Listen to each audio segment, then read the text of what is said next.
Radhe Radhe friends, हमारे YouTube channel में आपका बहुत बहुत स्वागत है।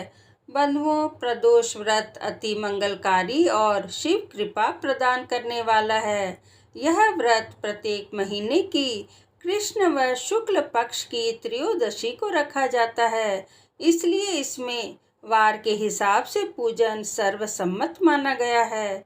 यदि ये तिथियां सोमवार को पड़ती हैं तो सोम प्रदोष कहलाता है, और यदि मंगलवार को पड़ती हैं तो भौम प्रदोष व्रत कहते हैं, और यदि शनिवार को पड़ती है तो शनि प्रदोष व्रत कहते हैं। सोमवार, मंगलवार व शनिवार में पड़ने वाले प्रदोष अत्यधिक प्रभाव वाले माने गए हैं। सूर्यास्त के पश्चात और रात्रि आने के पूर्व का समय को प्रदोष काल कहलाता है। इस व्रत में महादेव भोले शंकर की पूजा की जाती है, इसलिए व्रती को सुबह स्नान आदि से निर्वृत्त हो बेलपत्र, धूप, दीप, नैवेद्य से शंकर पार्वती जी की पूजा करनी चाहिए, और संध्या काल में भी इसी प्रकार से शिव जी की पूजा करनी चाहिए। इस प्रकार प्रदोष का व्रत करने से व्रती पुण्य का भागी होता है। तो चलिए सुनते हैं शनि प्रदोष व्रत की कथा। प्राचीन समय की बात है। एक नगर में एक सेठ रहता था। वह धन दौलत और वैभव से संपन्न था। वह अत्यंत दयालु था। उसके यहाँ से कोई भी खाली हाथ नहीं लौटता था। वह सभी को जी भर के दान दक्षिणा देता था। दूसरों के सुख में ही अपना सुख प्राप्त होता था। हर कोई सेठ जी का बहुत सम्मान करते थे, लेकिन इतना सब कुछ होने के बाद भी सेठ सेठानी को बहुत बड़ा दुख था। दुख का कारण उनके संतान का ना होना था। संतानहीनता के कारण दोनों दुखी रहा करते थे। एक दिन उन्होंने तीर्थ यात्रा पर जाने का निश्चय किया और अपना कामकाज सेवकों को सौंप कर चल पड़े। अभी नगर के बाहर निकले ही थे कि उन्हें एक विशाल वृक्ष के नीचे समाधि लगाए तेजस्वी साधु दिखाई पड़े।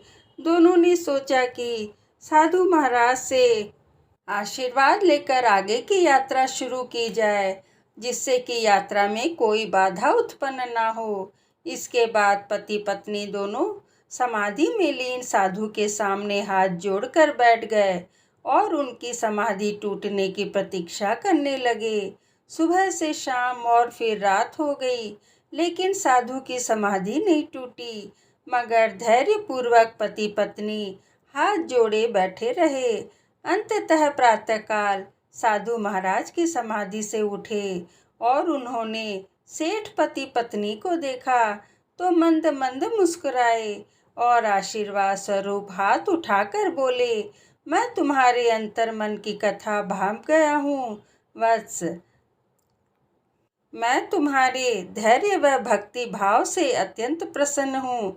साधु ने उन्हें संतान प्राप्ति के लिए सही प्रदोष व्रत की विधि बताई और शंकर भगवान की वंदना करना इस प्रकार बताई। हे रुद्रदेव शिव नमस्कार, शिव शंकर जगगुरु नमस्कार, हे नीलकंठ सुर नमस्कार, शशि मोली चंद्र सुख नमस्कार, हे उमाकांत सुधी नमस्कार, उग्रतम रूप मन नमस्कार, ईशान गिरीश प्रभु नमस्कार, विश्वेश्वर प्रभु शिव नमस्कार। तीर्थ यात्रा के बाद दोनों वापस घर लौट आए और नियम पूर्वक शनि प्रदोष का व्रत करने लगे। शिव भगवान की कृपा से सेठ की पत्नी ने एक सुंदर पुत्र को जन्म दिया।